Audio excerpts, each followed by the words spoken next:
On poursuit avec notre série de la semaine sur les plus belles balades que l'on peut faire dans notre pays. Aujourd'hui, nous marchons dans les pas des contrebandiers, direction le sentier qu'ils empruntaient jadis dans le Haut-Doubs pour faire passer de la Suisse à la France des mécanismes d'horlogerie. On suit Éléonore Paillereau et Grégory Martin. C'est un sentier et bientôt une frontière. Une promenade qui commence dans ces prairies bordées par le Doubs. Elle emmènera ses randonneurs au sommet des crêtes du Jura et au fond des canyons, sur les traces des contrebandiers du XVIIIe siècle. On a hérité de ces gens-là, on traverse la frontière facilement, avec rien dans les poches. On a hérité de cette tradition quand même. Il ne faut qu'une dizaine de kilomètres à Claude et Jackie pour rejoindre la Suisse depuis Morteau, le départ. Tout ce chemin qui nous reste là-bas, ça devrait aller, avec le temps qu'on a. Le temps, c'est la clé de cette escapade. Car dans le Haut-Doubs, tout ramène au tic-tac. Des aiguilles qui avancent. Nous sommes ici dans une terre d'horlogers. Leur mémoire perdure dans ce château du XVIe siècle, transformé en musée. C'était au début des paysans horlogers qui travaillaient à domicile. Ils ne faisaient pas une montre entièrement, ils ne faisaient qu'une partie de la montre. Et puis après, l'horloger va vraiment devenir une très très grande activité au XXe siècle. Tous les gens qui habitent ici ont forcément de la famille qui était dans l'horlogerie. L'horlogerie, un savoir-faire transfrontalier qui attise les convoitises des contrebandiers. Bien cachés dans leurs poches, ils passent alors des pièces détachées, des mouvements, des montres entières entre la France et la Suisse. Un jeu du chat et de la souris avec les douaniers dans un territoire escarpé. Et la frontière suisse, elle est juste là au-dessus, juste au niveau des centres. Ah d'accord. Ils ne passaient pas par le plus bas, il y a la frontière, mais ils passaient par là parce qu'il y avait très peu de zones découvertes pour pouvoir passer et se cacher. Et ils avaient toujours la ferme là en hiver pour se cacher dedans pour pouvoir repartir après. Cette fois, nos contrebandiers du jour ne se cacheront pas pour faire une pause dans leur voyage. Bonjour. Bonjour. Voilà, pour vous réchauffer. C'est un honneur aussi pour nous, oui, que d'avoir un lieu chargé de cette histoire. On peut être fiers, je crois, tous autant l'un que l'autre dans cette région. Voilà, un petit peu de mettre en lumière cette histoire. Si ici tout le monde connaît les chemins de contrebande, les fraudeurs ont laissé leur place aux randonneurs.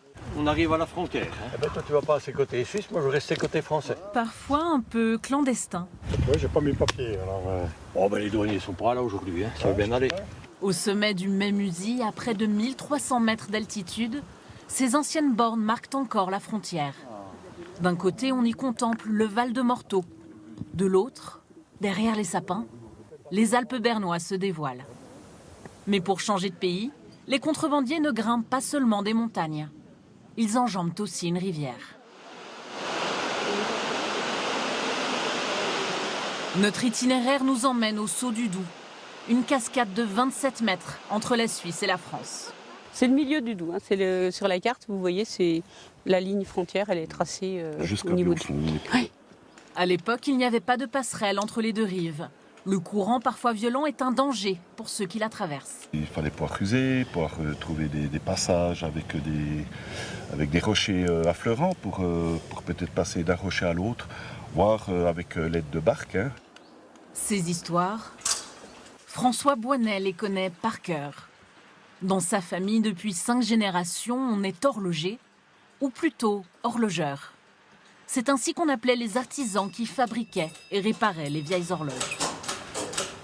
Dans leur périple, les contrebandiers ne transportaient pas que des objets, mais aussi des savoir-faire. Ça a permis d'accélérer le marché, d'augmenter le marché, de répondre à la demande, parce qu'au départ, c'est quelques personnalités qui pouvaient s'acheter des montres. Puis plus on a avancé, plus tout à chacun a pu s'acheter une montre parce qu'elle était moins chère. Et donc ça a accéléré le développement de l'horlogerie. Montagnes, rivières, mais aussi falaises, les points de passage de la frontière sont nombreux.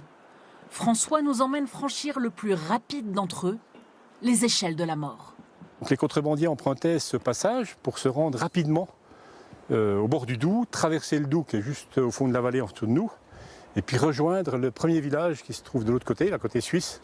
Aujourd'hui, ce sont des escaliers en métal, perchés contre la roche.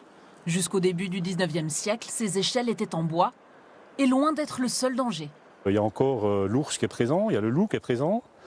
On a bien sûr les mercenaires, les gens qui sont déserteurs, qui circulent et puis qui n'hésitent pas à voler.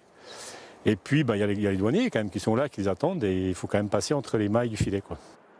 Les fraudeurs seront condamnés aux galères, ou pire encore, à devenir à leur tour douaniers. Avec comme seule consolation, garder le même terrain de jeu dans les reliefs sauvages du Haut-Doubs.